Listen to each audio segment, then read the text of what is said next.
Bom, gente, então boa noite a todos. Sejam bem-vindos a mais um webinário do Módulo 1, Movimento Docente Universitário da CRU.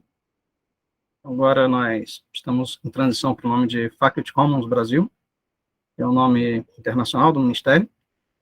Bom, nós somos um movimento de docentes, estudantes de pós-graduação, funcionários técnico-administrativos, do mundo acadêmico, né, de universidades, e o nosso webinário é uma das ações que a gente faz com o propósito de promover a conscientização a respeito do nosso chamado como acadêmicos cristãos, né, a serviço do reino de Deus. Então, como combinar, como compreender nosso exercício profissional, nosso exercício acadêmico, à luz de um chamado, né, à luz da vocação, do chamado de Cristo, para abençoar o mundo. Então, nosso webinário tem o propósito de nos ajudar a pensar, né, refletir sobre essas questões. E aí, no final, a gente vai falar mais um pouquinho do movimento, né, a gente vai deixar com vocês os links das nossas redes sociais, onde vocês podem se informar mais a respeito. E aí, eu quero já apresentar aqui o professor Gustavo Arce. O professor Gustavo Arce, que é nosso convidado de hoje. Ele vai conversar um pouquinho conosco sobre isso, né, sobre o que é viver o reino de Deus, né, dentro da vida acadêmica. Então, como um professor universitário, né, como ele consegue perceber isso, né, e vai contar um pouquinho também das suas experiências, né, para a gente, para nos edificar, né, compartilhar. Então, o professor Gustavo Arce, ele é professor da USP, professor da Engenharia Naval, Departamento de Engenharia Naval, e então ele é graduado, né, pela própria USP, em Engenharia Naval e Oceânica, tem mestrado em Engenharia Mecânica, né, pela USP também, doutorado dele em Aeronáutica pelo Imperial College, em Londres, e ele é docente hoje da própria USP. Eu tenho a alegria de tê-lo como meu orientador de doutorado, né, fazer um doutorado com ele, sob a orientação dele. E deixa eu ver o que mais poderia falar dele. Ele é também ligado à Associação Brasileira de Cristãos na Ciência, ABC2, ele vai falar um pouquinho também da ABC2, né? Por favor, Gustavo, fale um pouquinho depois para a gente, né? E faz parte, né, da equipe de liderança da ABC2, e ele tem atuado também hoje, né, trabalhado bastante também na área de filosofia da tecnologia, né? Tem bastante coisa aí para a gente trabalhar, né, na nossa perspectiva cristã, né, da área de filosofia da tecnologia. Ele deve falar um pouquinho disso também aqui conosco, né? Então, eu vou passar a palavra para ele se apresentar melhor, com mais propriedade, certo? E deixa eu só lhes falar rapidamente, antes disso, como vai ser a nossa dinâmica. O Gustavo, ele vai falar um pouquinho, né, vai puxar aqui o assunto sobre a nossa temática de hoje, e vocês podem ficar livres para interagir, para perguntarem ou pelo chat, né, para ser mesmo bem livre, certo? Então, vocês podem ficar à vontade para interagir ou pelo chat, ou pedir a palavra, falar por áudio, certo? Então, e no final, né, a gente vai ter um momento só de discussão sobre os temas que forem abordados, tá certo? Mas vou passar a palavra para o professor Gustavo, para ele se apresentar melhor, tá certo? Fique à vontade, Gustavo. Obrigado, Melber, pelo convite, em primeiro lugar. Obrigado pela introdução. Boa noite a todos. É um prazer estar conversando com vocês aqui na CRU. E é meu primeiro contato com o pessoal da CRU, né? Eu conheço a CRU através do Melber, mas é bom hoje a gente conhecer outras pessoas, né? Ver outras carinhas, ou pelo menos os avatares de outras pessoas aí na tela. Quem sabe um dia a gente se encontra pessoalmente. Ô, Melber, Deixa eu até pedir, ó, quem puder ligar a câmera, né? Quem puder, né? Claro, por favor, fica melhor, né? Para a gente conversar com rostos aí, né? Obrigado. Mas não se sintam também constrangidos. Exato, não se preocupe. Mas é um prazer estar aqui com vocês hoje, obrigado pelo convite. E Melber me desafiou, falou, fala um pouco da sua experiência como acadêmico, né, como docente de uma universidade pública brasileira, e como que isso se relaciona com a sua fé. Pensando, talvez, a gente sempre tenta pensar o que é que está por detrás da cabeça de quem pergunta, né, mas talvez pensando em gargalos, em conflitos, em problemas, ou até em pontos de apoio entre fé e vida acadêmica, né. Aí o Nelber falou, fala um pouquinho da vida intelectual. Aí eu vim com essa ideia aí, gostei, Nelber, da provocação, para a gente tratar um pouco sobre intelectualidade, vocação, vida universitária, mas eu quis colocar isso num contexto de serviço. E para mim a palavra-chave da nossa discussão de hoje é serviço. E serviço implica em duas coisas, pelo menos, né? Em duas pessoas aí, alguém que serve e alguém que é servido. Existe um ato, um esforço, um empreendimento em servir alguém, mas existe alguém sendo servido e alguém que serve. E essa ideia é muitíssimo importante, não existe serviço sem ponta, né? Você sempre serve alguém. E já imaginando onde você pode levar isso, o nosso coração está sempre servindo alguém. A gente aprende na Escritura que o nosso coração precisa servir. Ele foi feito para servir a Deus, mas depois do pecado ele tem uma tendência de servir a si mesmo. Mas ele não deixa de servir a alguém. Né? É uma fábrica aí de ídolos e é uma maquininha que precisa servir sempre. Mas antes de eu começar, então, a entrar no nosso assunto, deixa eu só fazer uma consulta aqui. Eu acho que as mãozinhas vão funcionar. Se você levantar a mãozinha, vai ser fácil de eu perceber. Quantos dos irmãos que estão aqui são acadêmicos, ou estão na universidade, ou são docentes, né, ou estão fazendo um doutorado, um pós-doc? Quem está embebido aí, imerso numa vida acadêmica, né? Sei que a CRU faz essa ponte, está dentro da universidade, mas só para saber quantos tem nisso, talvez aí ocupe boa parte da sua semana. É quase que metade, né, Nelber? Quase que metade aqui é de gente que está, digamos, ocupada e preocupada com uma vida acadêmica. Obrigado, pode baixar as mãozinhas aí. Bom, o que quando o Nelber, eu não tenho, hoje não tem slides, né? Não é aquela aula com slides, com PowerPoints, nem com figurinhas, não. Hoje nós vamos bater um papo mesmo. Só que eu rabisquei algumas coisas aqui, e me perdoem se ficar um pouco ainda confuso, porque, como eu disse, é a primeira vez que eu tento falar dessas experiências. E eu quero falar justamente do ponto de vista da minha própria experiência. Eu não tenho citações de literatura, nem embasamentos aqui de outras pessoas, teorias por detrás disso, eu vou falar muito livremente da minha própria experiência, tá? Lógico que vocês vão perceber as fontes aonde eu me baseio. Mas qual que é, então, a minha experiência? Olha, eu sou um professor de uma universidade pública brasileira, e sou um membro de igreja presbiteriana, aqui em São Paulo, a igreja presbiteriana Ebenezer, que fica na zona norte de São Paulo, quem estiver por aqui venha nos visitar, mas onde eu atuo como um presbítero, hoje em disponibilidade, mas sou um membro dessa igreja desde os meus 7 anos de idade. E nessa interface entre vida de igreja, né, vida de fé, de carreira da fé, onde a nossa fé é desenvolvida desde sempre, desde o dia que a gente se converte até o último dia, isso que eu chamo de carreira da fé, nesse sentido aqui, tem uma interação muito grande com aquilo que eu faço profissionalmente, é óbvio que tem. Eu não sou 2 pessoas, eu sou uma pessoa só. E não dá para você ficar trancado na igreja de sábado e domingo e trancado na sua profissão de segunda a sexta. É impossível, né? E nem faz bem quem tenta viver assim. Agora, olha que interessante.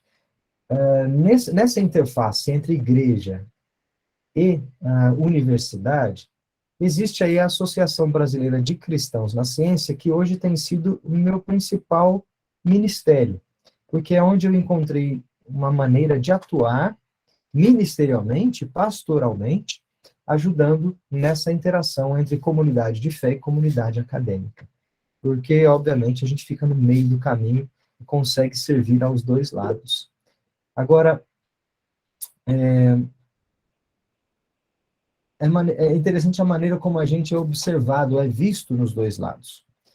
Dentro da igreja, como eu sou professor de escola dominical há muitos anos, né, e conheço muitos jovens e adolescentes da igreja, eu acabo sendo o irmão mais velho que está na universidade, né?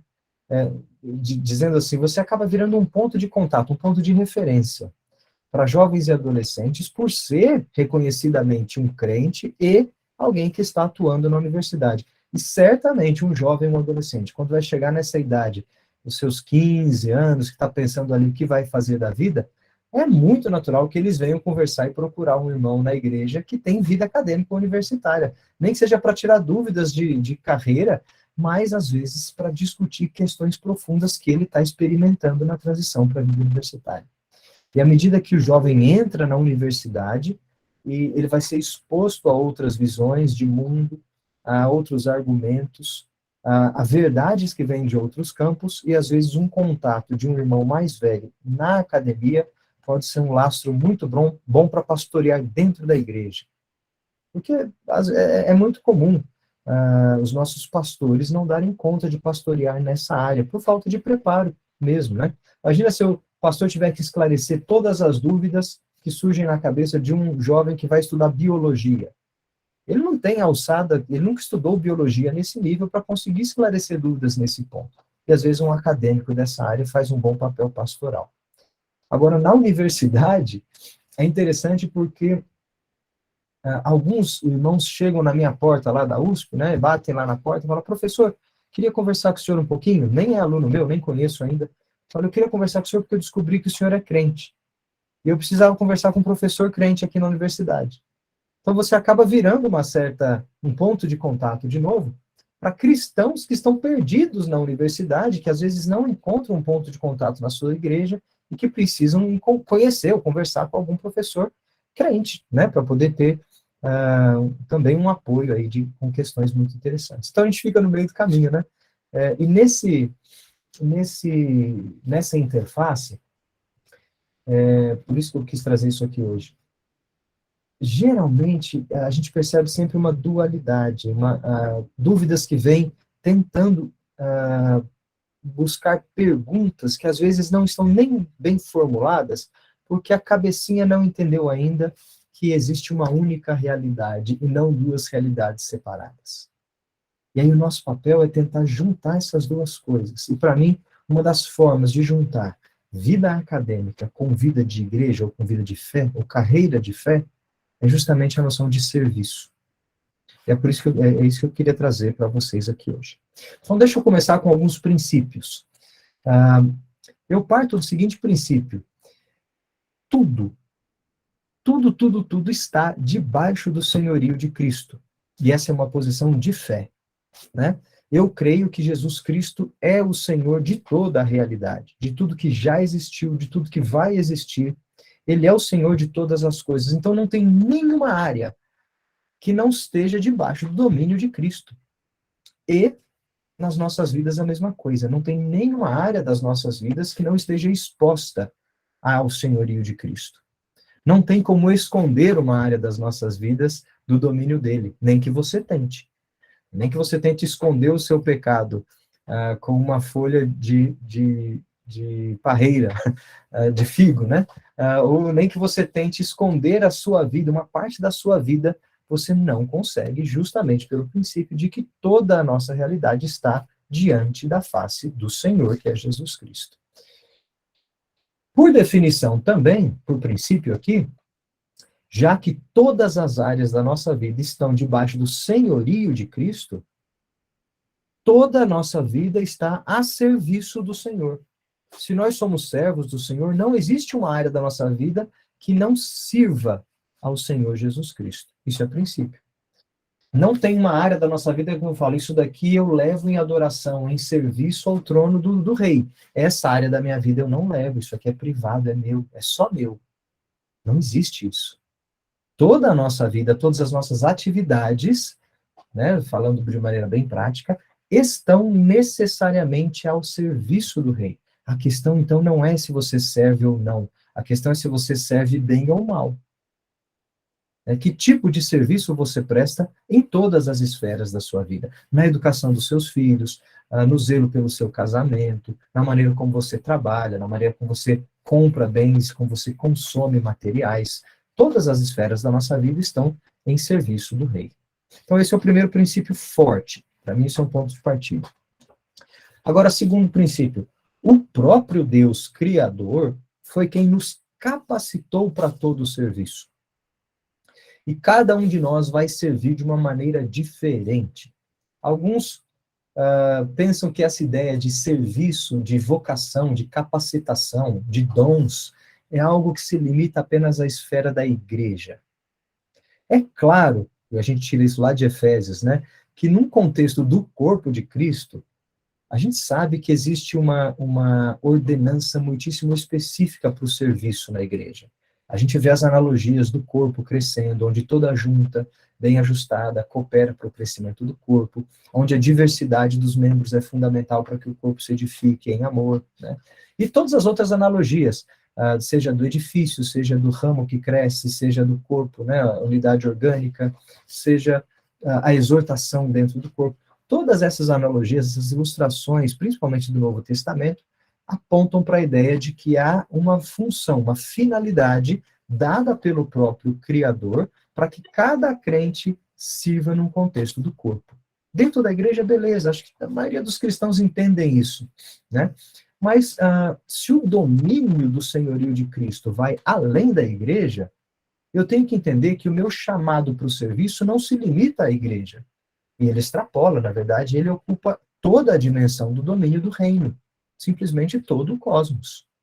E se eu sou chamado para servir e entendo que eu tenho função, vocação e capacitação para servir na igreja, eu tenho que entender que isso se estende também a todo o domínio de serviço do Senhor Jesus Cristo. Então, nós... Oi, diga. Deixa eu lhe interromper um pouquinho, né? Assim, fica à vontade. Eu estou achando muito interessante. Assim, desculpa se eu estiver atrapalhando a dinâmica aí das suas ideias, né? Vamos falar. Mas que eu queria só destacar duas coisas que você falou aí, muito interessantes. Primeiro, sobre serviço, porque eu vejo o seguinte, para nós, né, no mundo acadêmico, essa ideia de serviço é um pouco diferente, né, da visão do cristão, né, da percepção, né, pelo menos que o cristão deve ter, né, de serviço. De modo geral, os acadêmicos estão correndo atrás de construir sua carreira, né? Aham, entendi. Assim, então, assim, é uma coisa que eu acho que é importante, né? Que eu acho interessante foi isso, né? E outra... Ô, Neuber, aí você está dando spoiler, que eu vou chegar nesse ponto daqui a pouco. Tá bom, desculpa.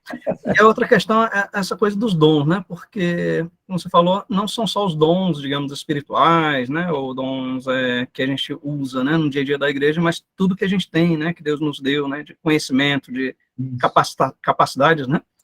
E isso é muito interessante, porque para você descobrir sua vocação, uma das coisas importantes é você conhecer e reconhecer seus dons. Né? Isso, exato. E é interessante porque você associou os dons ao serviço, né?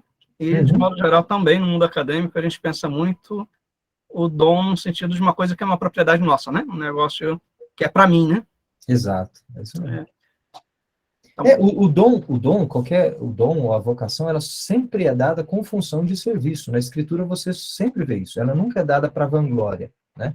Ela é dada para ser colocada em serviço, seja no contexto do corpo, seja serviço no cosmos todo, né? Assim, em essência, essa visão de serviço é enxergar que você vive de uma maneira onde não há fronteira entre o sagrado e o secular. É justamente o movimento do cristão de resgatar, de redimir toda forma de serviço, entendendo que toda a realidade é domínio do Senhor. Portanto, toda a vida do crente é serviço. Né? Por exemplo, isso se reflete de maneira bem prática em algumas áreas da vida. Olha o lance do dízimo. Né? Várias vezes a gente vê na nossa igreja, na minha igreja não é diferente, quando você vai orar agradecendo pelas ofertas na igreja. E aí você diz, geralmente a oração diz assim, Senhor, nós devolvemos ao Senhor 10% do que o Senhor nos deu, está aqui a nossa oferta, para que seja aplicado no seu serviço. Nós devolvemos para o seu serviço aquilo que o Senhor mesmo nos deu, uma parte daquilo, das bênçãos que o Senhor tem nos dado. Não é assim, normalmente, uma oração de consagração? Agora, olha só que interessante. Está entendido que esses 10%, ou seja, a porção do dízimo que você deu, serão investidos no serviço do Senhor. Portanto, aquilo ali é consagrado. E aquela porção é para o serviço do corpo, da igreja, no caso, e é consagrada para o serviço do Senhor. Agora, isso significa que os outros 90% você pode gastar como você quiser? Ou que os outros 90% não estão no serviço do Senhor? Claro que não. Ora, os outros 90% também são uma atitude de serviço ao Senhor, que você tem a liberdade de gastar, mas a responsabilidade de gastar diante da face do Senhor. Não é que com aqueles 10%, agora já apliquei na igreja, os 90% eu posso fazer o que eu quiser. Não. Diante do Senhor, você tem a responsabilidade de bem usar esses recursos. Você não pode fazer o que você quiser. Você está, mesmo que de maneira liberta, porém preso à responsabilidade diante do Senhor. É mais ou menos assim nas outras áreas da nossa vida. Ah, não, eu já dou aula na escola dominical. O meu serviço como docente, a minha vocação, perdão, como docente, o meu dom para ensino, eu já estou aplicando na escola dominical da minha igreja. Os outros 5 dias da semana agora, eu posso dar aula da maneira como eu quiser, sem servir ao Senhor na minha docência. Não. Aqueles 5 dias da semana ali também são serviço ao reino. Numa esfera muito mais ampla do que o recorte da igreja, né? E até diante de outras pessoas que não conhecem, que não reconhecem o Senhor da realidade, mas você é servo dele. Então, é muito interessante porque no dia a dia a ideia de serviço, ela tem que vazar dos limites do secular e do sagrado. Não, ela tem que vazar, tem que extrapolar e preencher toda a realidade. Porque toda a realidade pertence ao rei, nós somos criados para servi-lo nesse palco da realidade criada, e ele nos vocaciona e capacita para o serviço. E o melhor de tudo é que nós temos prazer nisso. Quando a gente serve, a gente tem prazer, a gente se justifica, dá função àquilo que nós somos. Para mim, é aquele conceito fundamental do coram Deo, né? Diante da face de Deus. É aquilo que você faz diante da face de Deus, de quem você não consegue fugir, você não consegue se ausentar da face dele. Portanto, tudo que você faz, faça diante da face de Deus. Então, dados esses princípios fundamentais, deixa eu agora pensar um pouquinho na ideia de vocação. Né? Obviamente, dons espirituais têm um recorte muito específico dentro do corpo, mas vamos chamar de vocação em termos de capacitação do Criador para uso mais amplo na realidade inteira. Tá bom? É isso que eu estou chamando de vocação aqui. É importante entender que vocações, elas mudam ao longo da história e ao longo da vida. Ou seja, as vocações que a humanidade tinha, ou as funções que a humanidade precisava séculos atrás, são diferentes das vocações que a humanidade tem hoje, ou pelo menos as expressões dessas vocações. Então você não pode sair buscando lista de vocações na Bíblia, como se hoje a gente tivesse que seguir listas de profissões listadas na Bíblia, ou de atuações ou de funções bíblicas. Não. A vocação é a capacitação de Deus para o serviço, mas está dentro de um contexto histórico, cultural, temporal.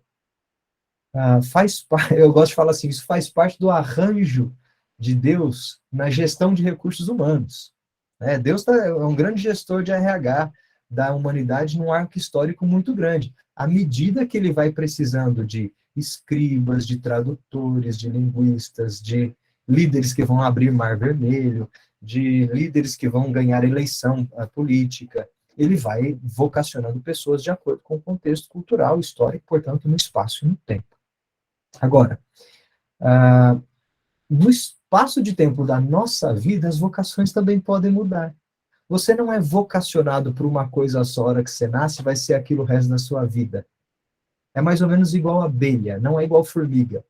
Formiga nasce com uma casta e uma função e vive para aquela função a sua vida inteira. A abelha nasce para uma função e passa por todas as funções da colmeia a vida inteira. E para a gente, não tem problema em pensar que, ora, nós seremos vocacionados ou capacitados para um serviço e outro momento seremos para outro.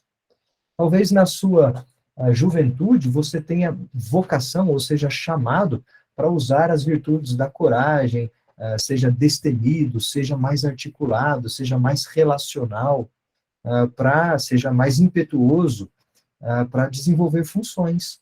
Enquanto que, às vezes, na sua velhice, você vai ser mais ponderado, mais sábio, mais temperado, né? E aí Deus vai te usar para outras funções, não só na igreja, hein? No mundo, né? Ao longo da vida, você pode, em determinados momentos, contribuir com forças, com potências diferentes. Em algum momento, você vai contribuir com força física, você vai ser um carregador de piano, você vai ser um organizador de sala, de escola dominical. No futuro, você vai ser, às vezes, um escritor de livros, né, um poeta, você vai ser um conselheiro. Então, são vocações bastante distintas, mesmo dentro de um contexto, aqui já chegando, acadêmico, né? Então, se você pensar na sua vida, como é que você servia quando era adolescente, e como você serve agora, talvez nesse espaço de tempo você já vai ver mudanças nas suas próprias vocações, ou nas necessidades dela no contexto em que você serve. A mesma coisa pode ser comparada para quem muda de cidade, ou muda de país, por exemplo. Lá na minha cidade eu tinha um encaixe, eu servia dessa forma, e eu era útil nesse sentido.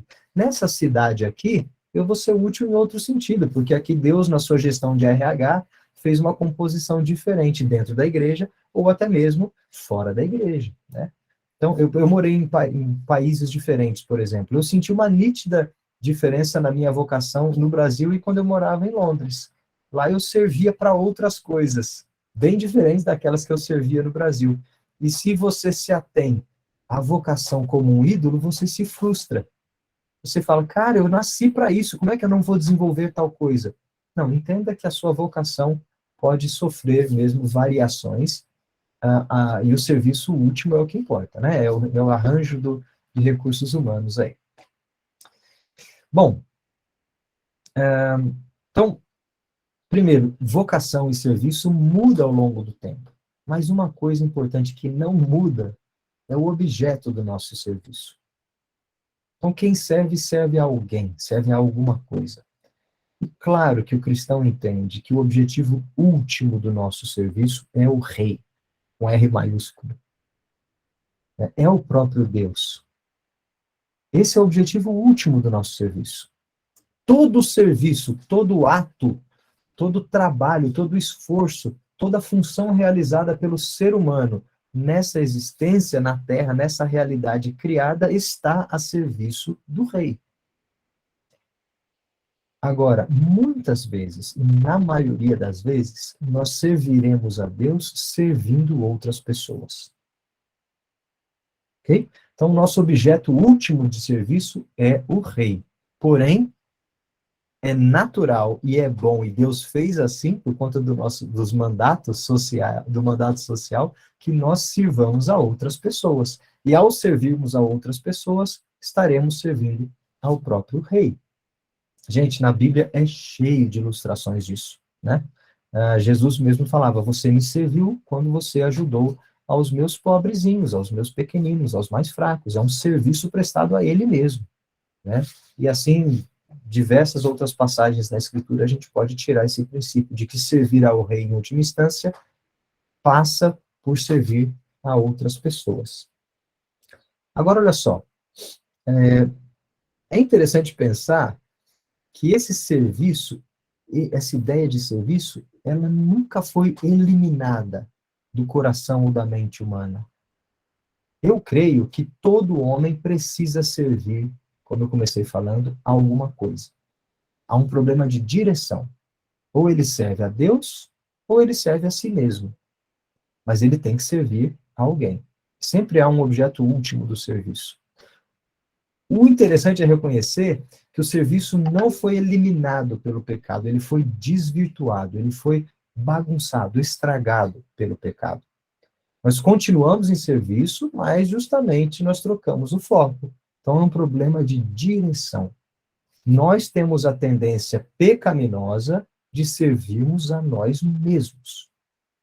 Todo pecado tem uma raiz no orgulho, não é assim que a gente aprende? Todo pecado surge da necessidade de nós servirmos a nós mesmos. Essa é a essência do pecado original, que, lá no Gênesis, que está por detrás de todos os pecados. É quando o homem quer substituir Deus por ele mesmo. Agora, essa ideia, então, de serviço pode ser muito facilmente redirecionada, e geralmente a gente direciona para nós mesmos, por uma destruição causada pelo pecado. Quem é que reconhece isso, hein? Só quem tem as lentes do Espírito. É só quem foi transformado e consegue reconhecer que a direção das coisas está apontando para o lugar errado. O ímpio não consegue enxergar isso, e você não espere que ele enxergue. Ele não vai conseguir direcionar o seu serviço a Deus, um Deus que ele não enxerga e que ele não reconhece. É o crente que consegue enxergar que ele precisa direcionar o seu serviço a Deus em última instância e que luta para que a flecha saia dele e vá sempre para Deus. Mas isso eu vou dizer privilégio, mas alguns podem falar que isso é maldição de crente, né? Isso é o que a gente passa nesse contexto de pecado. É o paradoxo do cristão, que quer o bem que eu quero fazer, eu não faço, né? O Deus que eu quero servir, eu não consigo servir. Mas a gente sabe que no final existe uma esperança e que a nossa seta finalmente vai estar sempre apontando na direção correta. Enquanto isso, vamos ficar por aqui. Então, olha só, juntando todos esses princípios aí de serviço, de vocação, de direção, de objeto último do nosso serviço, que é o objeto da nossa adoração, eu quero chegar, então, finalmente agora à ideia de vida acadêmica. Será que a vida acadêmica deve ser entendida como um serviço? Será que muitos de nós aqui podem pensar que vida acadêmica é algo que serve somente a mim mesmo? Muito crente e muitos críticos de uma vida acadêmica ou intelectual vão criticar justamente dizendo que a intelectualidade ou uma vida acadêmica só é perseguida por aqueles que querem satisfazer a si mesmos. Eu creio que não. Eu creio que a vida acadêmica pode ser perseguida e desenvolvida se nós conseguirmos entendê-la como um serviço, tendo um objeto último que é o Senhor de toda a realidade e requer, portanto, sempre uma carreira atenta para que a gente aponte a seta na direção correta.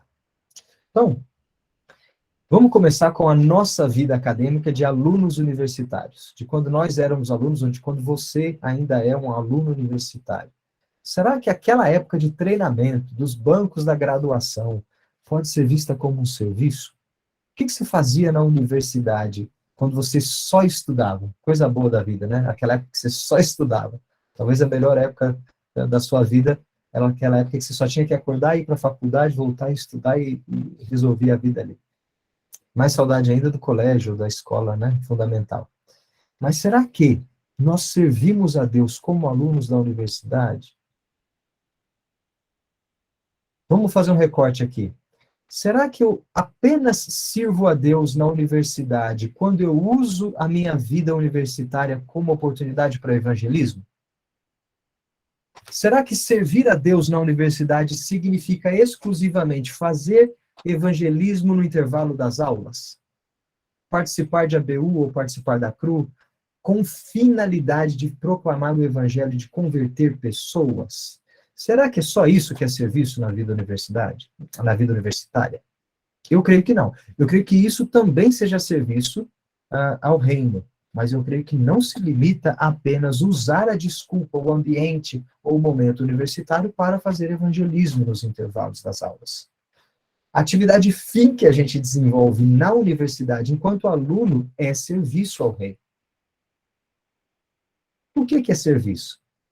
Ora, aprender uma profissão, vamos pegar assim cursos profissionalizantes, né? Carreira universitária com o fim de te capacitar para uma profissão. Aprender uma profissão, ou aprender como o mundo natural funciona, ou aprender as relações humanas aí, né? Qualquer área que você venha, é aprender sobre a realidade criada por Deus. É entrar nesse empreendimento de descobrir como é que o mundo natural funciona de cabeça. Isso é um curso intensivo sobre verdades da realidade. É isso que é a universidade. É isso que uma carreira técnica, científica aí nos ensina, né? Agora, será que isso não seria um serviço para o rei? Se tudo pertence a ele, se toda a realidade pertence a ele, se ele criou um mundo inteligível e nos deu inteligência, se ele nos ordenou que desenvolvêssemos o cosmos no mandato cultural, lembra? Cuidando e zelando pelo jardim. E se ele nos deu a ideia de que nós devemos expandir o Éden para os confins da Terra, esse é o mandato cultural lá do Éden. É expandir o Éden, é desenvolver o Éden até que a glória de Deus encha a terra, assim como as águas cobrem o mar. Essa é a linguagem do mandato cultural do Éden. Se tudo isso faz parte do nosso empreendimento de aprender para desenvolver o cosmos criado, então nós podemos entender que o simples ato de aprender e de se capacitar, desde sempre, mas especialmente na universidade, é um ato de serviço. Quando o homem aprende as verdades de Deus do mundo criado, quando ele desenvolve coisas novas e cria coisas novas, ele está servindo. Portanto, quem aprende, serve. Porque Deus nos deu essa função de aprender como é que o mundo dele funciona. É mandato cultural. Deus tem prazer quando nós desfrutamos e descobrimos como é que o mundo que ele fez funciona. Eu gosto de usar o exemplo do parquinho de diversões. Eu imagino que Deus seja assim aquele pai, não, mais do que um pai, aquele cria, sabe o cara que projeta o playground, que projeta o parque de diversões, que faz a casinha na árvore, que faz a gangorra, faz o balancinho, que cria o parquinho de diversões. Aí ele solta a criançada lá e ele fica olhando de fora e fala, cara, como essas crianças se divertem de descobrir os brinquedos que eu fiz? É mais ou menos assim. Deus tem prazer quando nós aprendemos e descobrimos como é que esse playground, que se chama Cosmos, que ele fez, funciona. Ele fez tudo isso e botou a gente aqui para brincar. Ele falou, vai, desenvolva, aprenda, cultive o meu jardim. Então, nesse ato de aprender, é um ato de serviço. Por quê? Porque dá glórias ao Criador. Todo ato de serviço glorifica alguém. No caso, glorifica o Criador. Quando está invertido, glorifica nós mesmos. Agora, então, aprender, vida universitária, desenvolvimento de intelectualidade é um ato de serviço. Obviamente que depois fica mais evidente, né? Quem sai da universidade apto para um exercício profissional, sai aí para o campo, né? Sai para trabalhar. Mas o serviço não começou apenas com o diploma na mão. O serviço não começa só com o primeiro emprego. O serviço não começa só quando nós usamos o contexto profissional para proclamar o evangelho. Não, não é isso não. É inevitável que nós façamos a nossa atividade profissional sem que ela seja um serviço, seja para nós, seja para Deus. Claro que nos nossos relacionamentos profissionais, nós teremos grandes oportunidades de desenvolver relacionamentos que nos permitirão proclamar o evangelho para outras pessoas. Pregação, né? Explicar a cruz. Isso são oportunidades que vêm dos nossos relacionamentos. Seja você um lavrador na roça, seja você um médico no hospital, seja você um professor universitário. Como diria o apóstolo Paulo, seja ele um fazedor de tendas, fazendo tendas ao longo da Ásia Antiga, né? E proclamando o evangelho. Nessas oportunidades, você vai servir a Deus de duas maneiras, em duas direções, seja como proclamador das verdades dele diretamente, muito mais baseado nos relacionamentos pessoais que você faz, e, por outro lado, servindo ao rei, executando o mandato cultural na sua atividade profissional do dia a dia, fazendo tendas. Tanto escrevendo carta para a igreja quanto fazendo tendas, Paulo servia ao mesmo Criador. Seja você pregando o evangelho no intervalo das aulas ou dando uma boa aula de mecânica dos fluidos, serve ao Criador. Das duas formas. Não, uma não exclui a outra e uma não é a única forma de servir. Agora, o serviço não funciona apenas, não começa apenas no início do exercício da profissão. Para mim, ele começa no estudo. Se você vai servir como um bom médico, esse bom que qualifica o médico começou lá atrás como um bom aluno de medicina. Então, lá no estudo começa o seu serviço ao rei. Para mim, é a analogia do fruto da colheita, né? O fruto da colheita não começa no plantio, muito menos na colheita, mas não começa no plantio. Depende do desenvolvimento da semente, lá de trás. O serviço começa no banco da universidade, pensando no serviço na nossa carreira profissional. Mas o serviço começou muito antes, começou lá na sua conversão. E tudo que você fez de lá está a serviço diante da face do rei. Vou fazer um parênteses aqui, ó. Não raramente eu sou questionado por irmãos que perguntam assim: Gustavo, como é que você faz evangelismo no laboratório, hein? Né? Querendo dizer, como é que você evangeliza na universidade, lá no seu grupo de pesquisa? Claro que tem uma carga implícita nessa pergunta, né? Às vezes a pessoa está querendo saber qual estratégia que eu uso para articular, para fazer apologética, para colocar palavras. Será que eu provo pela física, pela química que Deus existe? Qual estratégia que você usa? Ora, a minha resposta é justamente na outra direção. Eu falo, não faça evangelismo científico.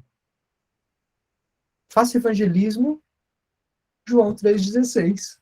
A mensagem que você tem que pregar para evangelizar alguém é a mensagem que é loucura, que não depende de conhecimento teórico filosófico, muito menos de diploma universitário. Não faça evangelismo escolástico. Não. João 3,16 vai depender muito mais do seu testemunho de vida e do relacionamento pessoal como terreno fértil para você pregar a palavra. Obviamente que a transformação vem do Espírito, mas depende muito mais de um relacionamento pessoal do que você articular no seu grupo de pesquisa uma prova A mais B de que Deus existe, querendo constranger os seus alunos, por exemplo, a crerem logicamente no Deus. A mensagem do Evangelho não é essa. Imagina, Elber, se lá no nosso grupo a gente fosse fazer reunião de mecânica dos fluidos e você fosse provar pela lógica da física que Deus salvou o mundo mandando seu filho na cruz. Essa mensagem não se explica dessa forma. Diga, pode falar. Não, eu acho que isso vale muito a pena aqui, isso é bem frisado mesmo, porque eu vejo muito isso, sabe, entre nós mesmos, né? De vez em quando eu acho que a gente é um pouco seduzido a querer fazer uma espécie de cruzada, né? Uma cruzada no mundo, né? Porque realmente a gente vê tanta ideologia, tanta coisa, né? Principalmente a gente está no mundo acadêmico, né? Principalmente é onde nascem as ideias, né? Uhum. Então a gente vê tanta coisa que realmente fere, né? Os princípios, né? Do Evangelho, né? Que a gente é muito facilmente seduzido por aquela ideia de que a gente tem que fazer uma cruzada para varrer, né? Isso. Digamos, para combater, né? Essas ideologias, né? E tudo. E eu acredito, não quero dizer com isso que a gente não deva, assim, de alguma forma ou outra, né, promover algum tipo de apologética, né, assim, mas o que eu quero dizer é que, de fato, dependendo da nossa postura, pode ser que a gente não esteja evangelizando, né, pode ser que a gente não esteja nem contribuindo, na verdade, para a edificação do reino, né, pode ser que às vezes a gente esteja atrapalhando, né, porque aí eu vou até citar aqui, né, se me permite, o pessoal aqui, eu acho que nem todos lhe conhecem bem, mas, assim, o Gustavo, ele é um professor, né, de excelência, né, ali da USP, né, um professor, assim, que se destaca muito, né, muito querido por todos os alunos, é o que a gente tem visto, né, pelos alunos e pelos colegas, né, uma pessoa que tem aquele testemunho mesmo, né, de um cristão autêntico. E eu acho interessante, é isso aí que eu quero destacar, né? Assim, o que eu acho interessante é que o Gustavo ele não se aliena, digamos, do mundo, né? O Gustavo aí nesses dias já andou aparecendo aí a Ana Maria Braga, né? No encontro com a Fátima Bernardes, né? Então, assim, é aquela mistura, assim, cultural, né? Também valoriza a cultura e se envolve, né? Então, eu acho que isso... Por que estou falando isso? Eu acho que isso é interessante, porque isso derruba algumas barreiras do próprio convívio, das relações, né? Eu acho que isso faz ele se tornar, parece que, mais acessível, né? Aos colegas, aos alunos, né? Talvez não tivesse a oportunidade de se aproximar muito de alguns, vamos dizer assim, que soubessem que ele faz parte da Associação Brasileira de Cristãos na Ciência. Mas o fato dele valorizar, sei lá, o cantor Daniel, né, de repente serve de ponto, né, de contato com a cultura para conversar com algumas pessoas, né, que vê ele como uma pessoa normal, né, e não como alguém que está isolado, né, assim, um ET. Né? Então, eu estou citando o seu exemplo, Gustavo, mas assim, é só para dizer que eu acho que tem duas posturas que nos atrapalham muito, né, em como a gente desempenha, né, edifica o reino de Deus, eu gosto de usar essa expressão, né, dentro do mundo acadêmico. Uma é o isolacionismo, né, você se isolar, e outra é aquela postura de beligerante, né, de que você acha que você tem que sair destruindo as fortalezas, né, do mal, você mesmo, né, digamos assim. Bom, desculpa me alongar no comentário, mas eu achei muito rico aí, né, esse momento aí para falar Não, isso. obrigado pelas tuas palavras, Leandro. Você exagerou demais, mas o meu ponto é o seguinte aqui, ó. É claro que o cristão, como sal da terra e luz do mundo, tem que dizer contra o império parasita das trevas. É um império parasita. E as coisas erradas precisam ser ditas que estão erradas. Não há conivência do cristão. Ele é o atalaia, ele tem que dizer, né? Porém, olha que interessante, você não pode colocar em xeque a exclusividade do evangelho na salvação. São coisas diferentes. Quando a gente sai brigando nas pontas, nos efeitos, você errou a causa. E os problemas que a gente vê hoje de ideologia, de pecado, de corrupção no mundo, são fruto do coração das pessoas. E o evangelho muda o coração, que é a essência de todas as coisas. Não adianta você ficar enxugando o gelo, de sair combatendo na esfera mais externa, enquanto que você não semeia a palavra que salva no coração. Agora, quem tem condições de mudar o coração é só o evangelho. Por quê? Porque é graça, para que ninguém se glorie. Se eu conseguisse provar por A mais B de que Deus existe e morreu na cruz, eu não careceria da graça. Seria mérito intelectual de quem fala e de quem ouve. Eu não chego nessa conclusão fazendo evangelismo científico nem escolástico. Eu não chego lá. Quem chega lá é a mensagem que não tem validade, que nunca mudou. É a mensagem que serve para todos, do lavrador ao doutor. É João 3,16. Essa mensagem ela é loucura. Se você for tentar explicar ela logicamente, ela é uma loucura. Ela não faz sentido. Que Deus Todo-Poderoso é esse, que ama esse mundo de maneira tão grande a ponto de mandar o seu filho para morrer na cruz? Não faz sentido essa história. Eu não quero esse Deus para mim. É um Deus fraco. É um Deus que sacrifica o seu próprio ser por conta de uma rebeldia de seres menores criados à imagem dele. Que loucura de mensagem é essa? Essa mensagem só faz sentido se o Espírito ilumina e transforma o coração. Nosso papel é semear o Evangelho, é falar dele e, ao mesmo tempo, testemunhar das belezas que ele transforma na nossa vida, do seu poder transformador. E não pegar o efeito, né, as consequências do nosso convencimento, que é a visão de mundo, e achar que você vai converter as pessoas pela visão de mundo de cima para baixo. Não, é a mensagem simples que promove visão de mundo de dentro para fora, ou de baixo para cima.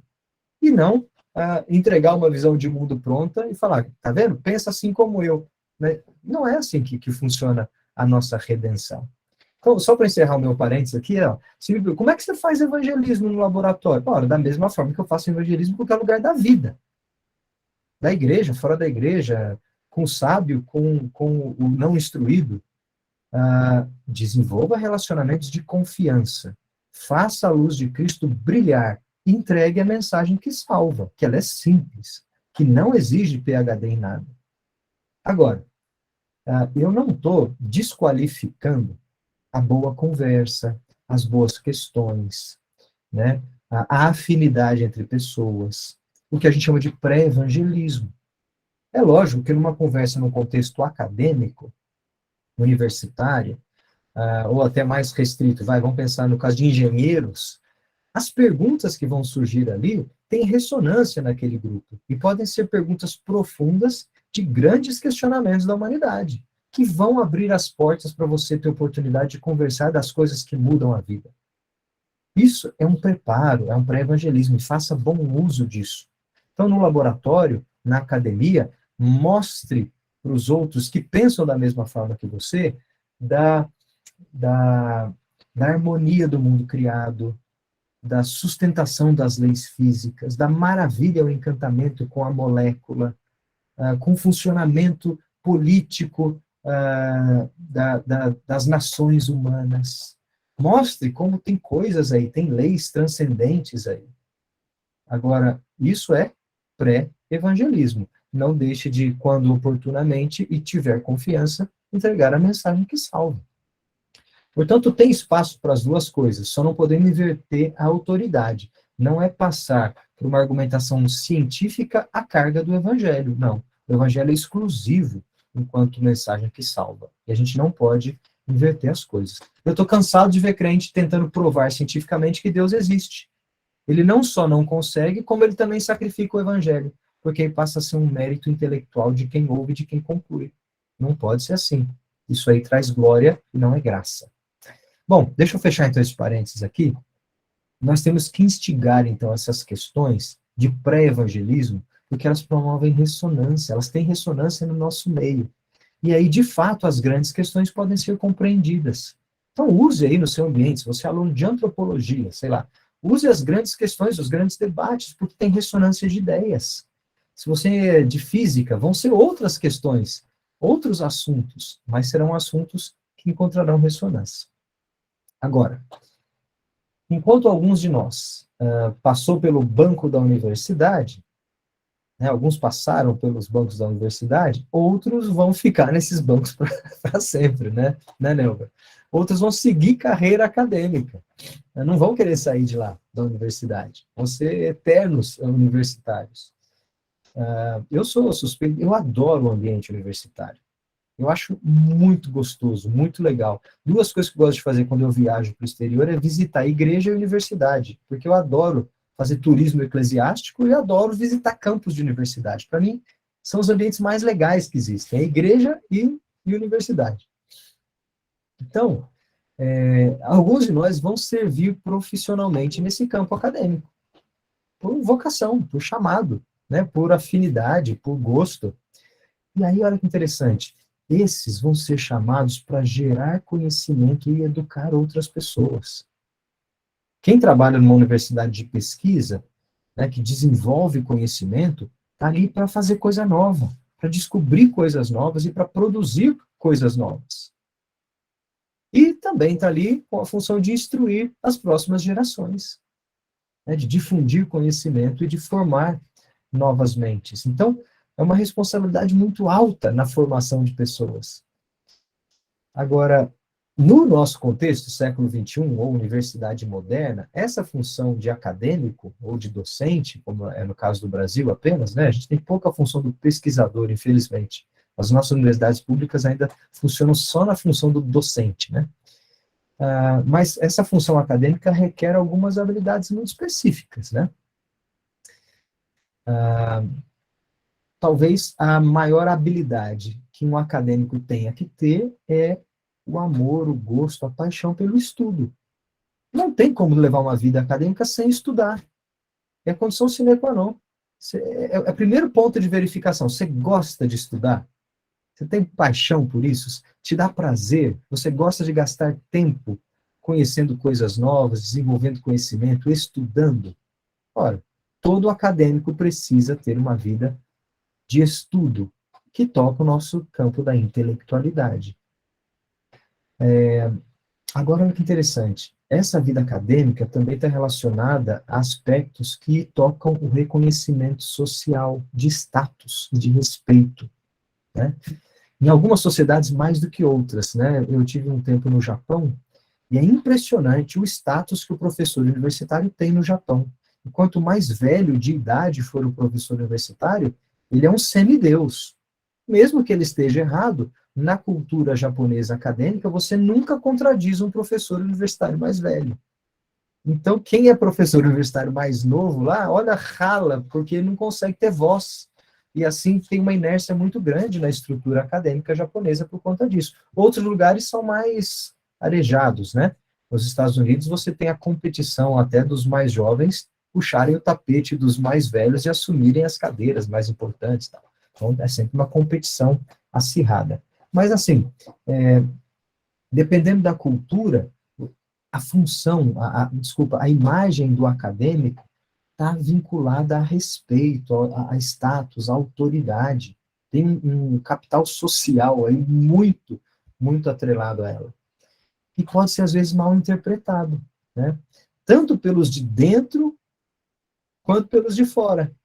Tanto pelos de dentro da academia, que acham que eles são os donos do mundo, os sábios, os cultos, enquanto que tem tantas outras áreas da vida que um PhD não supre, né? Você pode ter aí um doutor em muitas coisas, mas que é um péssimo pai, é um péssimo marido, é um péssimo cidadão, é um péssimo tudo em outras áreas, né? Mas tudo bem, dentro, às vezes, do círculo acadêmico, o status é reconhecido ali dentro, né? O catedrático e tal. E, às vezes, pelos de fora, né? Isso é muito comum, às vezes, nas nossas sociedades, você ter um respeito pelo professor. Ah, você está tendo uma entrevista aqui com o professor, tal. Só de botar o professor na frente, tem um status aí de respeito, uma credencial social. Agora, olha que interessante. Isso pode alimentar muito rapidamente o nosso próprio orgulho. O acadêmico pode ficar muito facilmente cheio de si. Né? A soberba é uma ameaça constante. Aí, Neudo, que você está falando no começo. A soberba é uma ameaça constante para aqueles que seguem carreira acadêmica, pelo respeito social, pela ideia de que ele sabe muito, pela noção, e isso pode ser verdadeiro, de que ele é o grande especialista na área dele no mundo. Né? Ninguém sabe mais no mundo do que aquele assunto do que ele. Às vezes é um assuntinho assim desse tamanhozinho, né? Mas não importa, ele é o cara, ele é o dono daquele assunto no mundo. Então isso muito facilmente enche a bola, sobe a cabeça. E é aí que a noção de serviço vai ser atrapalhada, ou vai ser inexistente. É justamente porque a soberba muda o objeto do serviço. Ela vira a direção. Ela faz todo esse esforço intelectual acadêmico servir a mim mesmo. E no mundo acadêmico é muito fácil servir a si mesmo. É como se a sua carreira fosse só sua. E o serviço é mais ninguém. O rei aqui sou eu. Eu sou o dono de mim, da minha... Primeiro, não tenho chefe. Segundo, não estou numa empresa, não posso ser demitido, né? Tem um tanto de coisa que já ajuda. E o que eu faço é para mim mesmo. Aquela ideia de que na carreira acadêmica você está entesourando riquezas para o seu próprio deleite, a imagem da Torre de Marfim, né? É o acadêmico na sua Torre de Marfim, é verdade, ela sobe muito rápido a cabeça. O docente, o pesquisador, o acadêmico pode ficar embriagado por essa noção. Claro que existe prazer em gerar conhecimento. Existe muito mais prazer em criar o novo. Né? Eu gosto de falar que o engenheiro tem muito mais prazer que o cientista, porque o engenheiro cria o que não existe ainda. Né? Isso dá um prazer muito grande. Mas o cristão não pode deixar se embriagar por esse prazer e perder de vista o objeto do serviço. Nessa esfera do reino, ele precisa o tempo todo de um alerta mostrando a quem ele serve. E a nossa vida acadêmica tem que servir ao rei, e não a nós mesmos. Agora, servir ao rei na vida acadêmica envolve servir a outras pessoas. É através do bom ensino, do bom laboratório, da boa gestão de recursos públicos, da boa docência, né? Da boa orientação de alunos, do respeito na argumentação com seus colegas, de ouvir bem as outras pessoas e as suas dúvidas genuínas. É nesse ambiente, servindo aos outros, que você está servindo ao rei, dando bom testemunho daquilo que você defende. Então, de maneira bem prática, o docente deve entender que ele está a serviço de seus alunos. Né? No primeiro nível aí, né? E pela graça comum, servindo aos alunos crentes e os descrentes. Você serve os dois. E servindo também aos descrentes, você está servindo ao rei que é o dono de toda a realidade. E ele é o dono dos crentes e dos descrentes também. Então, gente, isso é um contraponto muito forte para a cultura acadêmica. Dizer que o acadêmico não é o dono do mundo. Ele é filho do dono. E ele serve, essa é frase de para-choque de caminhão, né? Eu adoro. Mas ele serve a um rei maior, que é o dono da realidade, com o seu intelecto, com todas as capacidades intelectuais que Deus deu. Agora, nesse serviço, há habilidades necessárias e específicas. O acadêmico está envolvido necessariamente com uma vida intelectual. E ela é muito intensa. E competitivamente falando, vai ser cada vez mais intensa. É sempre estudar. O doutorado é só o começo, né?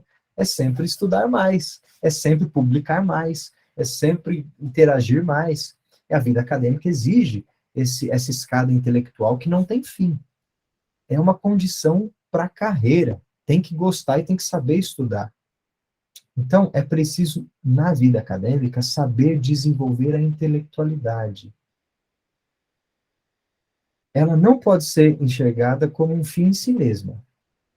Não pode ser vista com soberba, mas a intelectualidade, ou o exercício da vida intelectual, é a essência da carreira de quem foi vocacionado para servir nessa função. Então, a gente tem que ensinar, inclusive a igreja, que a gente não deve criticar a intelectualidade. Não é, ela pode não ser satisfação própria apenas. Ela pode parecer isso de quem olha de fora, mas ela pode ser justamente serviço bem feito ao rei. Porque é nesse campo, alguém tem que estudar bastante, tem que treinar outras pessoas, tem que argumentar nesse nível, e nesse momento do espaço-tempo que a gente vive, universidades, era pós-científica, relações modernas, é a maneira de se desenvolver intelectualmente e cientificamente no mundo. Então, nós não devemos criticar a intelectualidade, mas nós devemos zelar para que ela esteja a serviço do rei. Portanto, como em outras áreas das nossas vidas, o problema é a direção e não o objeto em si.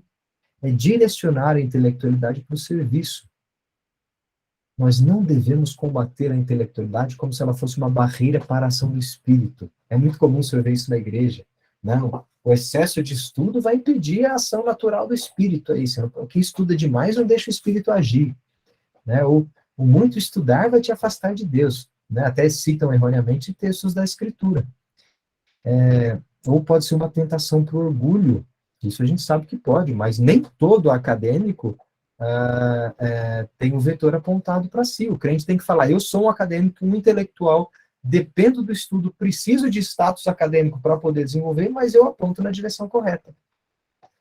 Então, o cristão deve redimir a sua vida intelectual, esse é o ponto. Não excluí-la nem condená-la, mas ela precisa ser redimida. Redimir significa um redirecionamento de direção, né?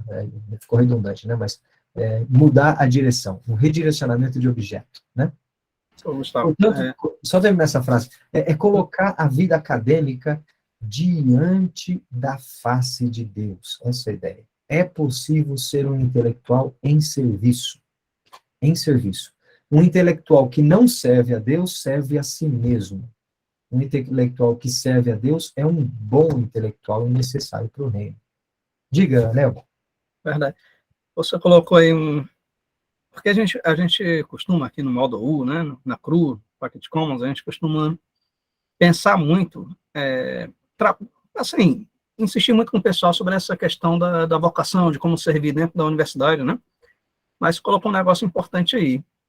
Nós como cristãos acadêmicos, a gente também tem um papel muito importante, uma responsabilidade muito grande com a igreja, né? Uhum. Você estava colocando que muitas vezes na igreja se tem aquela visão ruim, né, negativa, do dom intelectual, que na verdade é um dom, né? Exato. Parte de Imago Dei, né? Assim, mas que o cara mais inteligente que existe é Deus, né? Então, assim, é interessante isso, né? A gente também deve cultivar essa perspectiva de como, eu acho que são duas perguntas, né? Uma, como nós podemos servir, edificar, eu gosto de usar essa expressão, edificar o reino dentro do mundo acadêmico, e como nós podemos também servir a igreja, né, nesse sentido, ajudar a igreja, tanto a mudar essa perspectiva, como também valorizar e cultivar o dom, né, os dons intelectuais também. Porque aí eu me lembro muito bem, né, aquele famoso artigo, né, do Alvin Plantinga lá, né, sobre a erudição acadêmica cristã, né, que ele coloca que o cristão, né, de modo geral, ele não valoriza e não se preocupa, né, com isso, né, com o cultivo de uma aí eu lembro também daquele livro, né, O Escândalo da Mente, né, Evangélica, né, alguma coisa assim, né, que fala que o grande escândalo é que não existe uma mente evangélica, né, então, assim, em outras palavras, né, existe uma contribuição muito pequena para o mundo intelectual, digamos assim, hoje, atualmente, não antigamente, né, mas atualmente existe uma contribuição muito pequena da comunidade cristã para o mundo intelectual, digamos assim, né, e talvez seja porque, de modo geral, a igreja tem visto de forma muito negativa, né, os dons intelectuais, então talvez seja responsabilidade de nós também, como acadêmicos cristãos, ajudarmos a igreja a reavaliar isso e redescobrir os dons intelectuais diante do trono, né, diante de Cristo, né, diante da cruz, né. Cara, concordo plenamente. A igreja precisa ser ensinada que hoje, no mundo até das instituições, ela tem que se relacionar institucionalmente com universidades. E se hoje a universidade é o palco, digamos, onde a intelectualidade é desenvolvida, ora, você não vai deixar esse palco sem botar um selo de Jesus ali, né, cara? Pertence a ele. Interessante que, historicamente, no Ocidente, as universidades surgiram muito próximas das igrejas, né? As universidades modernas, né? Mas, com o tempo, foram se distanciando, a ponto de algumas igrejas hoje serem avessas às universidades. Até institucionalmente falando, né? Critica, eu falo, para que universidade? Então, você tem toda a razão, a gente precisa trabalhar dentro da igreja, reeducando a igreja, a entender que a instituição, o ambiente acadêmico e universitário, que é onde ele se desenvolve hoje, antigamente era nos mosteiros, né? Hoje a academia está na universidade, não está no mosteiro mais. Mas é o equivalente digamos, o habitat, o locus da intelectualidade. Ora, a intelectualidade também tem que apontar na direção certa, a igreja precisa interagir com ela. E haverá cristãos vocacionados para atuarem nessas áreas. Pensa num extremo ridículo, assim, na área da saúde. Não, sou contra a saúde. Os hospitais são inimigos da igreja agora. E cristão que vai desenvolver saúde, entendeu? Chega nesse ponto, fala, peraí, é uma área, é uma esfera de desenvolvimento humano, ao termo de florescimento humano, que a igreja, por opção, vai falar, eu não quero mexer nessa área, eu não quero ter influência e muito menos diálogo. Não pode. É uma área que a igreja precisa entender como funciona, participar, mas eu acho que depende muito de quem está nos dois lados, nós, por exemplo, de fazermos essa instrução nos dois lados. Tanto ensinando a igreja que a academia tem o que dizer, é um palco adequado para discutir certos assuntos, tanto dizendo para a academia que religião tem que falar em alguns assuntos também, né? Fazendo testemunho lá na academia de que existem verdades que vão sair de outros campos, de outras esferas, né? Aqui, vou terminar, então, último ponto aqui. Por fim, então, no nosso contexto moderno, né, nós vamos desenvolver a nossa carreira intelectual num ambiente universitário. Ninguém hoje aqui, imagino que vai ser um intelectual de mosteiro, ou vai ser um intelectual ermitão, né, ou que vai ser um intelectual de, sei lá, de biblioteca isolada. Não, hoje a intelectualidade ela é fortemente desenvolvida, na nossa época, no ambiente universitário. Se antes era o clã eu falo, o conselho do clã, depois virou mosteiro, hoje a carreira intelectual está nas universidades. E essas instituições se amadureceram para esse fim, né? Elas têm a sua dinâmica própria, as suas credenciais próprias, ela tem as suas leis que governam, os mecanismos, os reconhecimentos dos pares. Você tem que entender isso para poder desenvolver intelectualidade nesse meio. Você não começa numa carreira intelectual sem doutorado hoje em dia. Como eu falei, é o ponto de partida, não é?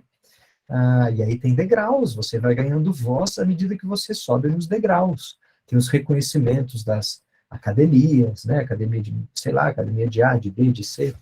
Então, é justamente nesse ambiente da universidade, de ampla diversidade, de amplo questionamento, de ampla discussão, de muito debate, de muito descobrimento. É nesse caldeirão de ideias que a nossa intelectualidade cristã será útil ao reino. Não é se isolando desse ambiente. É aquele ponto, né, Elber? Nós estamos no mundo, mas não somos do mundo. O cristão que se exclui e sai de algumas áreas está deixando de clamar aquela área para Cristo. Nós somos agentes do reino, e edificar o reino é, em certos campos, dialogar com a cultura, colocando contraponto, que é a visão de Cristo. Afinal de contas, há um reino parasita, que precisa ser expulso, né? E será um dia expulso, não por mérito ou efeito nosso, mas nós participamos desse processo de redenção, né? Como agentes de um reino que nós anunciamos que virá. Então, é nesse ambiente que nós vamos entrar em conflito, que as visões de mundo vão entrar em conflito, porque justamente é diverso, é plural, que os argumentos que ressoam nos nossos coros, né, os argumentos que ressoam nas nossas bolhas, lá vão ser desqualificados. Porque você cresce na igreja pensando de uma forma e faz todo sentido. A hora que você vai para o mundo acadêmico, intelectual, aquilo ali é contrastado com outras visões de mundo. E alguns desmoronam. E é ali que você vai ter contato com outras visões. Às vezes a nossa visão vai ser desqualificada mesmo, porque o seu argumento não tem força, não é bem justificado. E aí você vai ter que aprender a justificar bem os seus argumentos, né? É a universidade que oferece essa amostra de cosmovisões competidoras no mundo. E aí eu acho que a intelectualidade é uma liga que permite o fluxo de informações entre elas. Imagina, você tem cosmovisões distintas, que enxergam a realidade de maneiras competidoras. Só que se você tiver nível intelectual de argumento, por exemplo, de rigor intelectual, você tem diálogo entre as cosmovisões. Agora, se você chega com uma visão de mundo muito fraquinho intelectualmente, não consegue nem articular a sua visão, você não tem nem discurso e nem diálogo para mostrar que ela faz sentido. Eu não estou falando de pregar o evangelho, não. Eu estou falando igual Pedro falou, de dar razão para a nossa fé. Né? Aqui é dar razão para aquilo que a gente crê.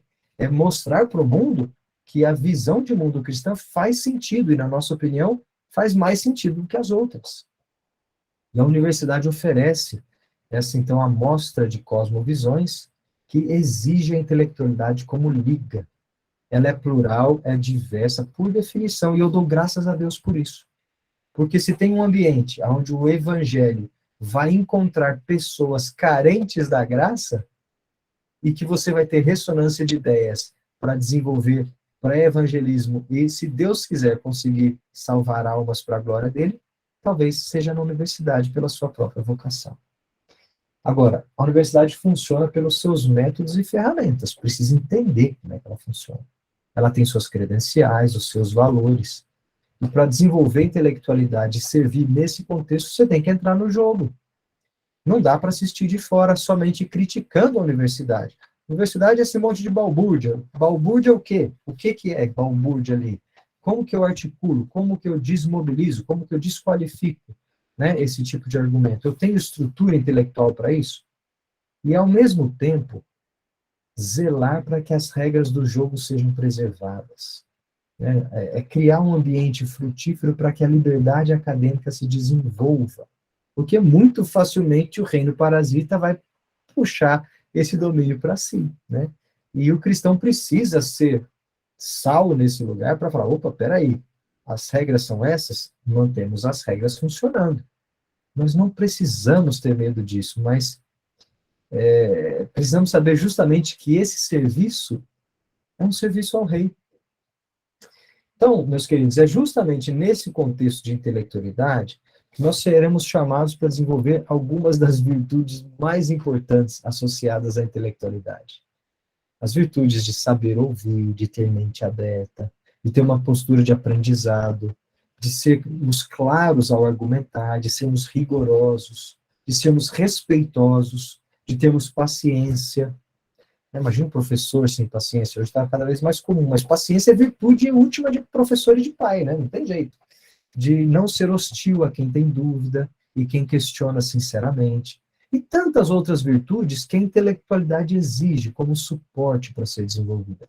Sem essas virtudes, o intelectual serve a si mesmo. Com essas virtudes, nós servimos ao rei através do serviço de outras pessoas. Então, o cristão pode se enveredar nesse território da intelectualidade, sabendo que as virtudes necessárias para o serviço refletem a mente de Cristo. A gente pode entrar nessa seara. Agora, se nós não encararmos a vida acadêmica como serviço, aí nós não teremos razão para desenvolver essas virtudes. Por que eu vou ser paciente na universidade? Por que eu vou ser amoroso, respeitoso, se o objetivo é a minha própria glória? Então é comum você encontrar acadêmicos que dão as carteiradas, que lacram os assuntos, que são mal educados, né? Que abusam emocionalmente até dos próprios alunos, porque obviamente ele não entende que ele está prestando um serviço ao rei, ele está ali para glória própria, né? Servindo a si mesmo. Ele só quer entesourar riquezas para si. Aí surge o egoísmo, né? A injustiça, a inveja, são as ferramentas de quem vai operar quando a direção do serviço aponta para o próprio coração. Então, concluindo, servir ao rei na vida acadêmica não significa usar o intervalo das aulas para reunir um grupo de evangelismo. Claro que pregar a palavra a qualquer criatura, qualquer homem e mulher que estejam perdidos é serviço ao reino. Mas fazer outras coisas também é serviço ao reino. E ser um bom acadêmico, um bom intelectual, é serviço ao Senhor na vida acadêmica. Claro que há um serviço do reino nessa proclamação da redenção, mas como Paulo, nós podemos usar as oportunidades do fazedor de tendas para proclamar a mensagem da cruz. Mas não deixe de ser um bom fazedor de tendas. Se você é um intelectual, um acadêmico, seja o melhor acadêmico possível. Invista, estude, desenvolva suas virtudes intelectuais. Faça suas boas e melhores tendas. E, obviamente, use a oportunidade e os relacionamentos para proclamar a mensagem da cruz. Mas servir na universidade vai além disso. Na sua essência, servir ao rei na universidade significa ser um bom acadêmico, servir aos outros com o objetivo último de servir ao Senhor e não servir a si mesmo, né? Então, talvez você tenha um chamado e uma vocação para ser um acadêmico, para desenvolver uma vida intelectual, para ajuda, talvez você precise de ajuda para ter mais massa crítica. Então, ajuda muito conversar com outros crentes acadêmicos que servem ao mesmo rei. E eu acho que nós somos poucos, né? A gente precisa se conhecer, a gente precisa trocar figurinha, precisa entender os dilemas, as dificuldades, precisa desenvolver as virtudes juntos, precisa entender que é um serviço mais amplo, é um serviço ao reino, precisa encontrar estratégias para ensinar a igreja, né, nessa direção, precisa aprender a pastorear aluno crente que chega na nossa sala, precisa ajudar a pastorear adolescente crente que bate na porta da igreja. Então, talvez você seja um bom acadêmico, um bom intelectual. Então, eu desejo a você um bom serviço diante da face de Deus, dentro da universidade. Bom, aí para terminar, deixa eu fazer um merchan, né, Neuber? A ABC2, que é a Associação Brasileira de Cristãos na Ciência, quer juntar justamente crente nerd com essas ressonâncias de ideia. Se você é um acadêmico, ou interessado pelo campo, pela intelectualidade, pelas ciências de forma geral, vem conhecer outros professores. O que mais tem na ABC2 é acadêmico, universitário, né? Eu gosto de falar, é reunião de crente nerd mesmo. E reunião de crente professor, tá? Todo mundo lá, todo mundo não vai, mas muita gente lá envolvida na docência, na universidade pública. E daqui a pouco a gente deve criar um grupo aí mais temático, né, com as questões da intelectualidade e da docência mesmo, de vida universitária. A BC2 hoje funciona muito nos grupos temáticos, nas suas áreas técnicas, né? Tem grupo de filosofia, de política, do direito, de medicina, de tecnologia, de biologia, assim vai. E também tem os grupos locais que se reúnem aí nas cidades e tal. Mas talvez estejamos precisando aí de um fórum de professores, sabe, de docentes, e gente que precisa conversar junto, fazer um acampamento junto aí de professor universitário crente, ia ser um negócio muito, muito legal. A Apoio, gente tô trocar junto, ideia, né, tô Neuber? Quem dentro. sabe a Cruz seja aí a liga, né, a ABU, a CRU, porque tem contato para identificar esses nomes e convidá-los, né? Da mesma forma que a ABC2 já reconheceu que precisa juntar pastores para pensar esses assuntos, a gente também precisa juntar docentes e pesquisadores aí. Mas, meus queridos, obrigado pela atenção, espero ter ajudado. Desculpa se eu me estendi demais, Nelda, se eu me delonguei aqui, e obrigado pela compreensão, porque foi a primeira vez que eu falo desses assuntos, não está muito bem organizado, nem na minha cabeça ainda, mas esse exercício me ajudou a pensar, a refletir sobre essa ideia de serviço e me ajudou a colocar as ideias no lugar. Então, eu que agradeço a oportunidade, Nelda, que você botou para a gente poder desenvolver alguma coisa nova aí. Mas devolvo a palavra, fica à vontade. Não, a gente é que agradece muito, né? O Gustavo tem uma agenda muito cheia. Eu estou sempre vendo, recebendo links aí, né? Gustavo tá ali, tá aqui, o rapaz, o homem já tá, É isso. então, tá aqui, ali, além, né? Então, assim, a agenda do Gustavo é muito cheia, São né? os meus alunos que dão trabalho, viu, Nego? Ah, é. É, né? Então, assim, ele atendeu, né? Ele está sempre com a agenda muito cheia, mas atendeu aí, assim, de bom grado, né? Logo de imediato, né? Para estar conosco, né? Então, a gente agradece muito a boa vontade, né? Agradece muito a Deus também pelo coração, né? Que tem dado ao Gustavo para servir. E, então, assim, eu acredito que todo mundo aqui tem sido muito abençoado, né? Foi muito abençoado. E vai ter, né? Vai ter que ter outras vezes, porque eles tocam em muitos pontos aí que merecem, né? Merecem aí atenção especial, né? A gente vai lhe convidar outras vezes. E, assim, eu queria agora colocar aí, nós temos aí acho que dá para a gente ficar aí uns 10 minutinhos, queria colocar à disposição para o pessoal perguntar, tirar alguma dúvida, enquanto os outros vão se organizando, né, organizando suas ideias para interagir. Deixa eu colocar logo a pergunta da Márcia. A Márcia Aguilar, né? Ela perguntou, ela disse, gostaria de saber como outros colegas professores, alguém levantou a mão, mas só um minutinho, deixa eu fazer logo a pergunta da Márcia, que já faz um tempinho que ela colocou, gostaria de saber como outros colegas professores vislumbram tal atuação na interface de ciência com a fé cristã. Há outros professores cristãos na Poli? Eu vou colocar a pergunta da Márcia aqui, Gustavo, para ficar no chat. Bom, deixa eu só. Tem sim, há outros professores cristãos na Poli. Uhum. Eu conheço alguns, assim, a Poli é muito grande, né? Então, às vezes, nos prédios mais próximos ali da gente, a gente tem conhecimento e contato. De vez em quando a gente almoça junto, faz uma reunião de oração na sala, né? Faz uma conversa assim mais espiritual mesmo, tentando um ajudar o outro, né? Pede pedidos de oração, mas não existe, por exemplo, nada organizado, né? Algo visível, como uma liga de engenheiros politécnicos cristãos. Não tem nada assim organizado, não. Para os docentes é muito difícil participar de atividades da BU, né, da CRU. O tempo não deixa, sabe? A gente é muito, muito complicado mesmo por falta de tempo. Nem no grupo da BC2 que se reunia na USP eu estava conseguindo participar mais. Mas a gente talvez seja uma ideia, até um chamado aí, né, uma cutucada. A gente pode ser um pouco mais organizado, sabe, Nelber, nessa área e juntar mais quantidade de movimento aí. Estão precisando mesmo disso, acho que estão precisando disso sim. Agora, a experiência dos demais aí, de interface ciência e fé, eu jogo a pergunta aí. Quem quiser comentar, tiver alguma experiência, fica à vontade. O Gustavo já falou aqui da ABC2, né? A Associação Brasileira de Cristãos na Ciência, né? Eu acho que tem várias pessoas aqui do módulo que são envolvidos com a ABC2 também, né? mas os que não conhecem, né, colocar no Google mesmo, Cristãos na Ciência, o primeiro site que vai aparecer lá vai ser o da BC2. Isso aí.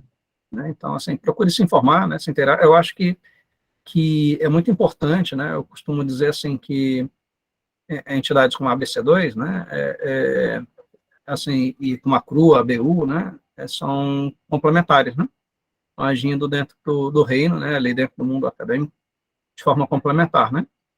Então, assim, é muito bom, eu quero sempre dar todo incentivo para vocês procurarem conhecer, né, e aqui no Brasil é a instituição que tem, acho que, tomado mais à frente, né, nessa questão de construir pontes, né, de diálogo entre ciência e fé cristã. Então, não sei se a Márcia já conhece, já a BC2, né, mas fica a dica para procurar, né, conhecer. A gente entende que faz parte, né, do estar pronto para responder como cidadão, que o Gustavo, né, já colocou aqui, o equipar-se nesse sentido, né.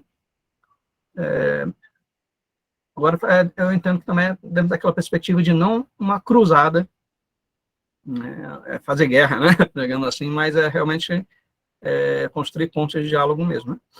E, bom, mas deixa eu ver se eu entendi bem a sua pergunta. Você estava perguntando sobre a Poli, né, se tem outros professores cristãos, e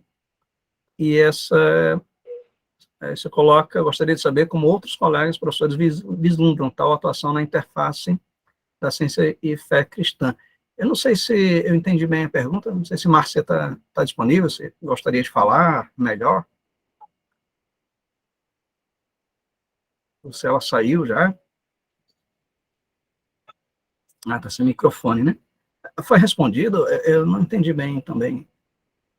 Acho que a Márcia queria ouvir outras opiniões, é isso? De como outros docentes aqui talvez tenham experiências nessa interface fé e ciência, não é? Eu falei um pouquinho da minha perspectiva hoje, Uhum. mas não sei se alguém gostaria de rapidamente dizer se tem alguma experiência nessa interface. É isso, Márcia? Imagino que sim. Uhum.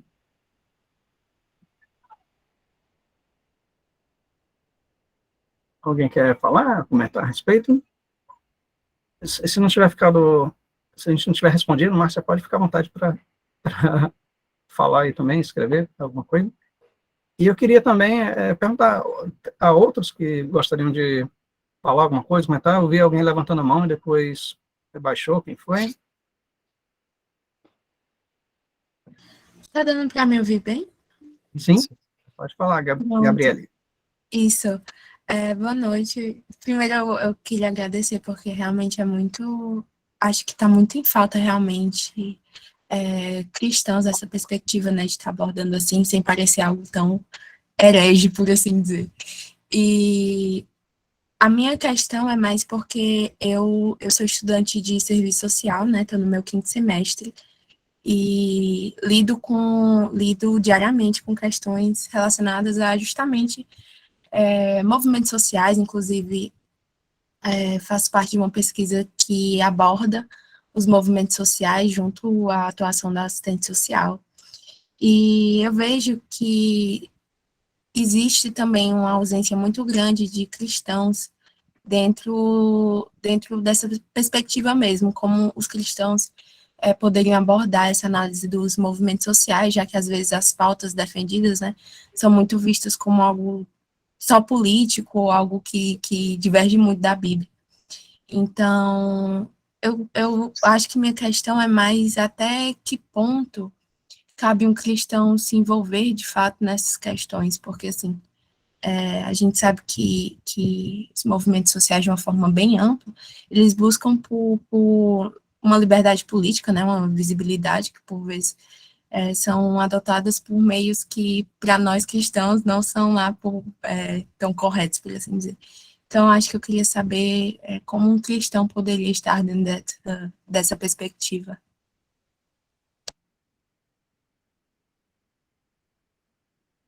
Quem quer responder isso aí, viu? Eu agradeço, Gabriel, a tua pergunta. Eu tenho muito pouca experiência para articular respostas no campo, assim, de ciências sociais e políticas, sabe? Eu Nesses assuntos eu vou por princípio, assim, ó. Tem princípios que são profundos e inegociáveis que o cristão precisa defender, né? E tem coisas que não são centrais e precisam ser discutidas, mas o princípio do rigor e do respeito ou da fraternidade, quando a conversa é entre cristãos, ele precisa ser sempre zelado, sempre mantido. Então, por exemplo, você não vai discutir, você não vai abrir mão dos seus princípios centrais, em questões aí de sociologia, de antropologia, até de ciência da religião, por exemplo. Você não vai jogar fora aquilo que é central, e por isso nós temos que defender. Agora, quando você for discutir e houver discordância daquilo que não é central, não cabe argumento sem rigor. Não dá para falar bobagem. E às vezes não é quem grita mais a maior bobagem que faz sentido, não. Precisa ter um campo de rigor, onde o rigor seja verificado, né?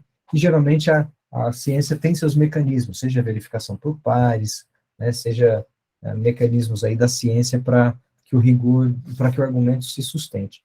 E precisa estar num ambiente de respeito, senão não se ouvem os lados.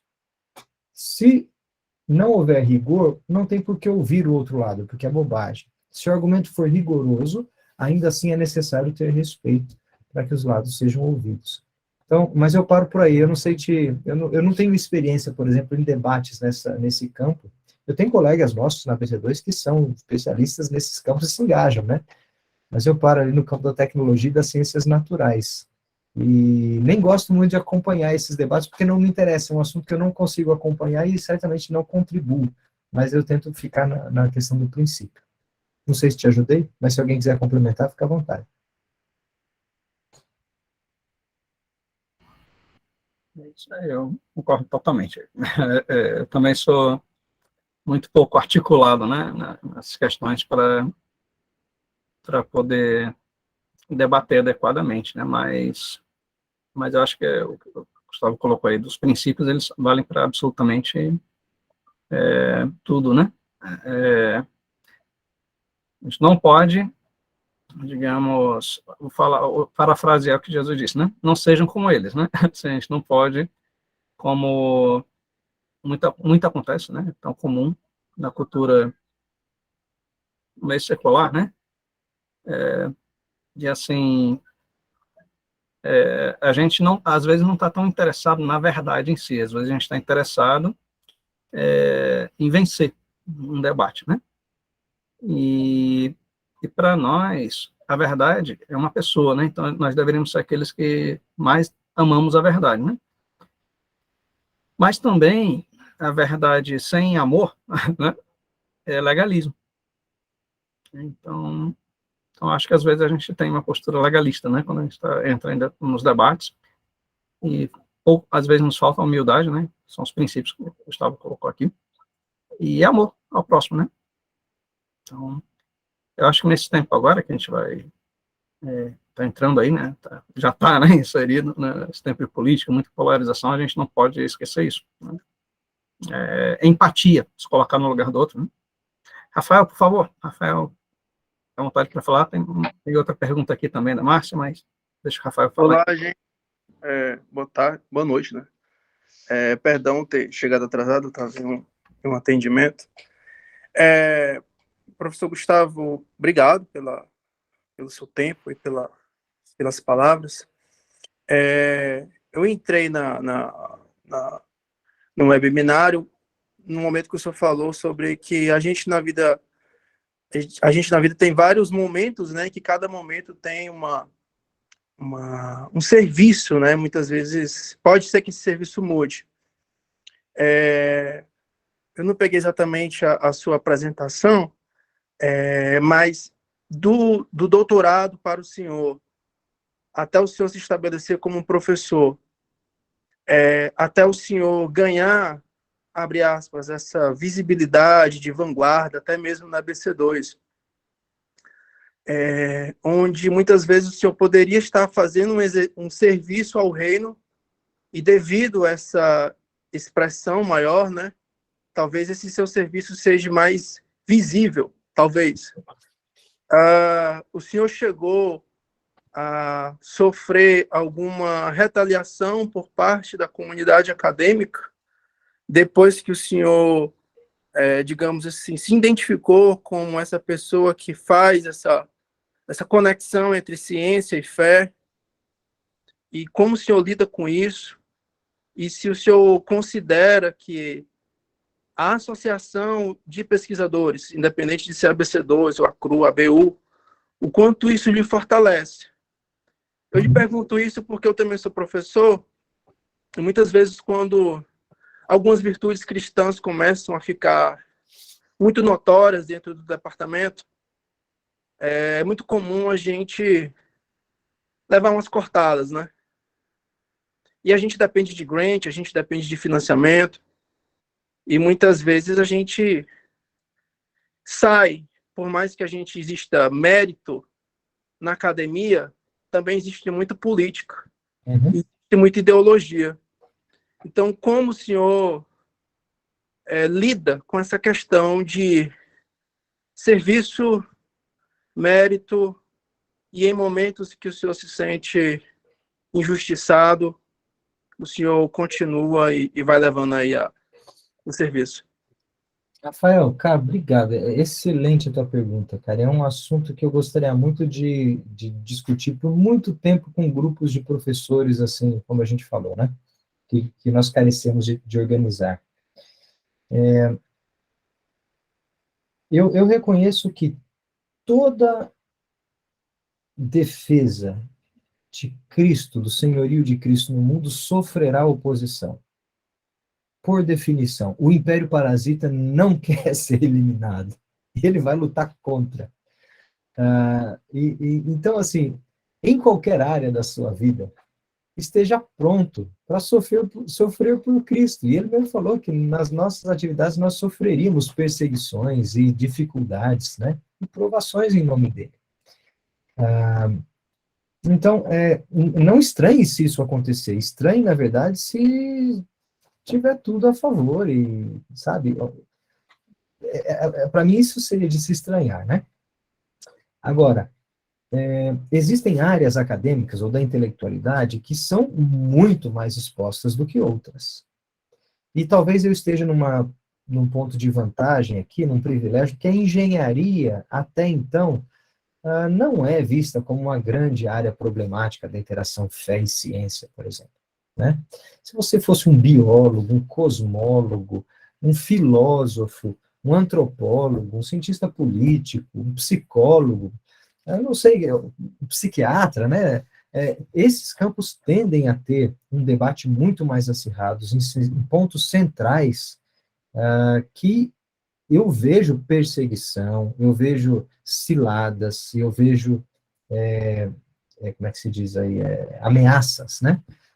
Para o cristão. Ele tem que ser fortalecido na fé, para não vacilar, tem que manter a guarda, tem que dar sempre bom testemunho, não pode vacilar, tem que ser excelente na sua ciência que ele faz, né? Imagina, fazer bobagem, falar bobagem, lascou. É a brecha, né? Deu a brecha ali. Então, existem áreas muito mais sensíveis, e eu não sei qual é a tua área, Rafael, mas eu reconheço que existem áreas mais sensíveis, e eu agradeço a Deus pelo livramento de não estar numa dessas áreas, ainda. Porque na nossa área de engenharia, tem assuntos que vão chegando agora, que começam a ser sensíveis. Quando você começa a falar em tecnologias de transhumanismo, por exemplo, né? Em tecnologia de armas, em algoritmo de inteligência artificial, tem questões que começam a tocar em questões de fé, né, ou profundas, que começam a levantar um problema mais real. Mudança climática, né, e assuntos desse tipo. Mas ainda é muito light comparado às grandes questões da filosofia, e das humanidades e tal. Outro ponto interessante é que não é por causa disso que eu nunca encontrei oposição. Eu vi muito nariz torcendo, mas graças a Deus não passou de nariz torcendo, né?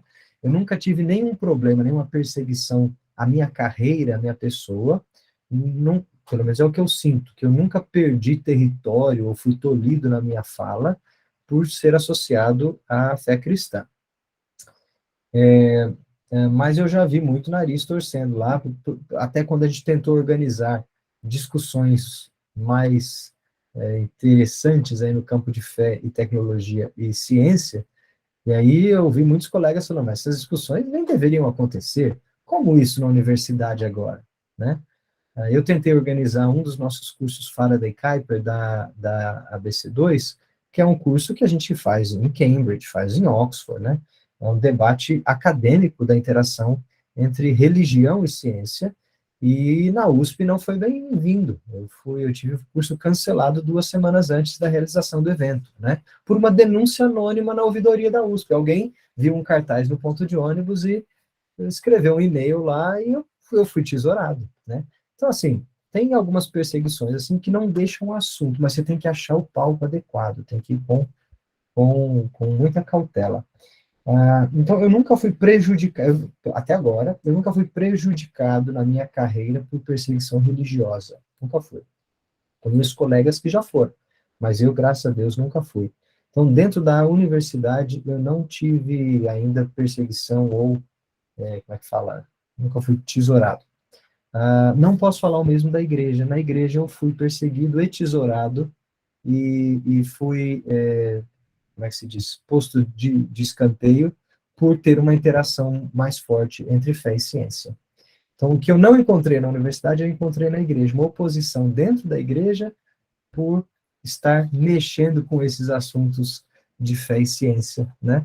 Por estar dialogando com a ciência, legitimando, por exemplo, a ciência ou coisas do gênero.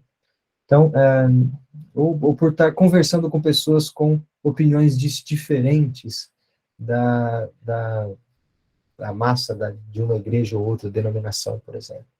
Então, eu já sofri, sim, perseguição, não vou falar perseguição, mas sei lá, eu já fui... qual que é o termo? O Rafael usou um termo que eu queria repetir, eu me esqueci, mas você usou o termo certo, porque eu estava em busca dele. Não foi, Rafael, foi cortado, não, foi... Não é cortado, o Rafael usou o termo certo, desprezado, vamos usar assim, negligenciado ou posto de lado, né? Pela comunidade da fé. Então, para mostrar que existe a necessidade da gente desenvolver os dois lados, e talvez nós estejamos numa posição de ponte. Isso é interessante, a gente está no meio do caminho, e você tem credencial dos dois lados. Você tem credencial de fé, porque você é crente, né? Membro de igreja, batizado, professo, não sei qual que é a credencial que existe no teu círculo aí, cristão, mas você é visto como crente. E do outro lado, você tem a credencial acadêmica, você é docente, você é pesquisador, você tem o doutorado lá, o pós-doc e tal. E nós estamos no meio do caminho. E às vezes o que precisa é alguém que faça essa tradução entre os dois campos. Porque as credenciais são diferentes, a linguagem é diferente. Né? A gente gosta muito de falar disso na BC2, né? É uma embaixada de sentido. É o papel de uma embaixada. Você tem que fazer representação de um campo no outro. Mas você tem que dar sentido ao discurso nos dois campos, porque quando os dois campos falam sem embaixada no meio, são duas línguas que não fazem sentido, né? Elas precisam de um tradutor, de alguém que dê sentido e representação com credenciais dos dois campos. Então, essa ideia, tanto da associação ABC2, quanto do indivíduo, né, da instituição quanto do indivíduo, é de estar no meio do caminho fazendo essa ponte aí. Mas obrigado, Rafael, vamos discutir mais isso aí no futuro. Certo. Então, acho que a pergunta do Rafael contemplou, né? Retaliação, obrigado. Alguém escreveu aqui, retaliação, isso é o que eu queria. Eu nunca sofri retaliação na universidade, mas sofri da igreja. Obrigado. Achei aqui no ano. Eu pessoalmente também, assim, não tenho tido, né, situações que eu possa dizer que tenho sido perseguido, não. Na verdade, eu tenho visto lá a Federal do Piauí, né? Eu tenho visto muito aberta, na verdade, assim, a gente tem um campo bem branco lá, assim, tem muitas portas abertas, né? Mas eu acho que é exceção no mundo acadêmico brasileiro, né? E eu também sou da tecnologia, né? Então, isso o Gustavo colocou também facilita, né? Mas eu acho que a Márcia tinha colocado uma pergunta que eu acho que foi contemplada, né, Márcia? Pela pergunta do Rafael. Né? Então, o nosso tempo já estourou, infelizmente, né? A vontade que a gente tem é passar muito mais tempo, né? Mas não precisamos esgotar, né, o assunto em uma única conversa. Eu queria só de qualquer forma, deixar franqueada a oportunidade, né, por mais uns 3 minutinhos aí, se alguém quiser falar alguma coisa a mais, né, eu sei que está aqui o professor Steve, né, o professor Steve está aqui com a gente, né, está sempre nos apoiando, né, professor lá na Universidade da Flórida, né, ele é um americano de coração brasileiro, né, está sempre aqui conosco, né, não sei se gostaria de comentar alguma coisa aqui também, os demais todos, né, por favor, sintam-se contemplados também com esse convite, o professor Eduardo, né, que também é da USP, viu, Gustavo, o professor Eduardo Marpelian, né, Marprelian, né, não sei se eu pronunciei certo, né, temos alguns outros colegas aqui, e os demais também, né, a gente tem muito estudante pós aqui, muito estudante, muito doutorando, né, então, queria franquear esses últimos minutinhos para alguém que quiser comentar alguma coisa, também.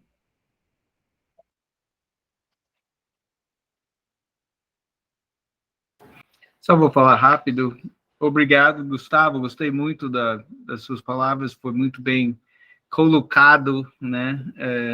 Em termos de como a gente comece na carreira e como a gente continua na carreira. E eu gostei muito de você dizer que tudo que nós fazemos nas nossas profissões é serviço a Deus, né? Mas temos que dedicar, pelo menos, todos os dias, tenho que me dedicar. Deus, hoje, eu quero servir. E só recentemente, eu comecei, nos últimos anos, talvez, orar mais para as próprias atividades do serviço.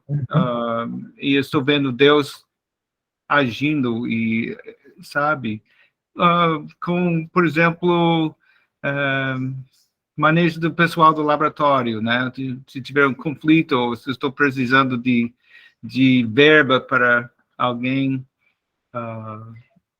em termos de salário, coisa assim, e Deus ajuda. E aos anos eu nunca fiz isso muito, sabe? Era mais como eu posso relatar o evangelho para os colegas ou para os alunos. Mas talvez nos últimos anos que realmente nossa, como você falou, nossa testemunho pessoal, né, sendo tanto como profissional quanto como pessoa que tenta mostrar a vida de Jesus, né? Eu acho, para mim, a grande parte tem sido tentar ser um encorajador para os colegas também, né? Exato. Mostrar interesse, né, tanto para a faxineira quanto para o reitor, né? Então, pelo exemplo, eu acho que você colocou é muito importante. Obrigado, meu irmão. Fico agradecido. Muito obrigado. Certo, gente. E mais alguém quer falar alguma coisa?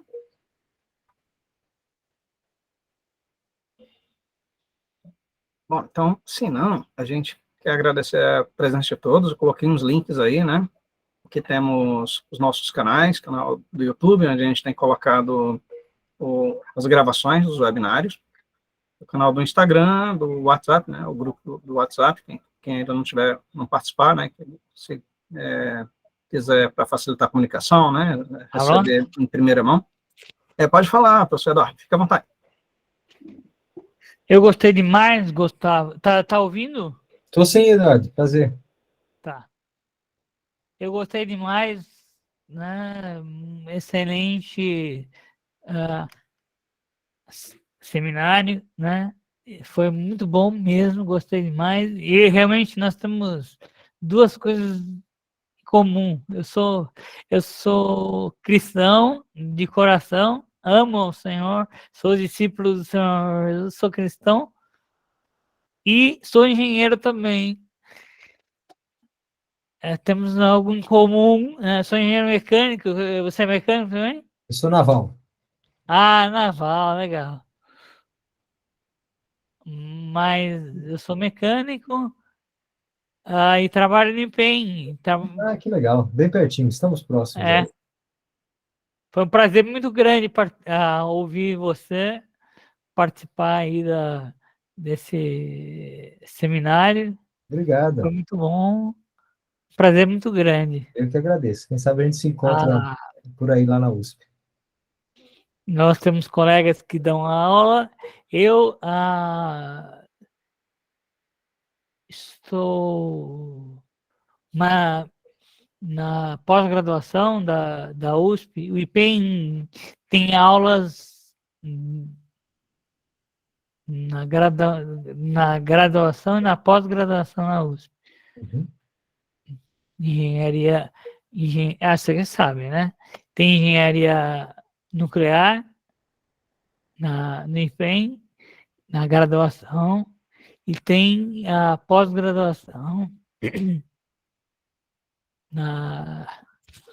Na pós-graduação eu estava inserido numa matéria que é Fundamentos da Tecnologia Nuclear, Reatores. Uhum. Então, essa matéria eu já dei por 2 anos e agora esse aqui seria o 3º ano. Então, é uma disciplina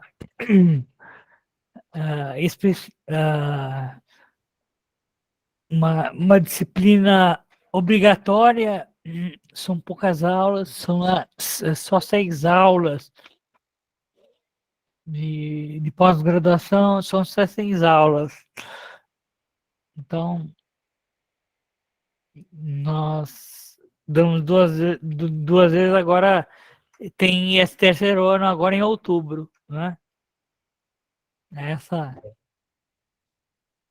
Foi um prazer muito grande estar aqui participando com você. A gente, quando dá a aula, procura também dar um testemunho do Senhor Jesus aos alunos, falando, usando as estratégias de que o Senhor nos concede aí para falar dele, né? Obrigado, meu irmão. Foi um prazer conhecê-lo. Bom trabalho. A gente se vê, quem sabe, lá nos restaurantes ou por ali na USP. Legal. Obrigado, então. Um abração. Um abraço, professor Eduardo. Então, obrigado. Gente, então a gente vai encerrar, né? Eu coloquei aí os links, né? Vocês salvem, por favor. E aí a gente tem encontros semanais, encontros de oração nas segundas e nas sextas, né? Segundas à noite e nas sextas no horário de almoço, né? Os horários estão tanto no nosso Instagram como no grupo do WhatsApp, né? Fixo lá. E a gente vai fazer uma série de treinamentos, né? Se você assim, tem o desejo no coração, tem entendido que Deus tem te chamado para fazer alguma coisa organizada, assim, né, na universidade, o Gustavo já colocou aqui que a gente faz no dia a dia, né, a gente serve ao reino, né, serve ao Senhor no dia a dia. Mas se você gostaria de fazer alguma coisa junto com outros, né, de forma orquestrada, a gente vai dar um treinamento sobre como começar um movimento docente, dando dicas, né? Na verdade, cada um vai encontrar digamos, um terreno diferente, né? Então, não existe uma receita de bolo, né? Eu acho que esse tema receita de bolo é depender do Senhor, buscar o Senhor, né? Depender do Senhor. Mas nós vamos dar um treinamento sobre algumas dicas de como isso pode ser feito, né? Troca de experiências. E é já para os próximos meses, né? Então, a gente vai anunciar, então fiquem ligados. E quem quiser conversar alguma coisa mais, talvez mais direta, né? Se não quiser ir aí pelas redes sociais, podem mandar um e-mail também, vou deixar aqui o e-mail aí no chat, certo? E é isso, certo? Obrigado a todos. A foto, o print, né? Eu sempre esqueço do print. Então, deixa eu parar aqui a gravação.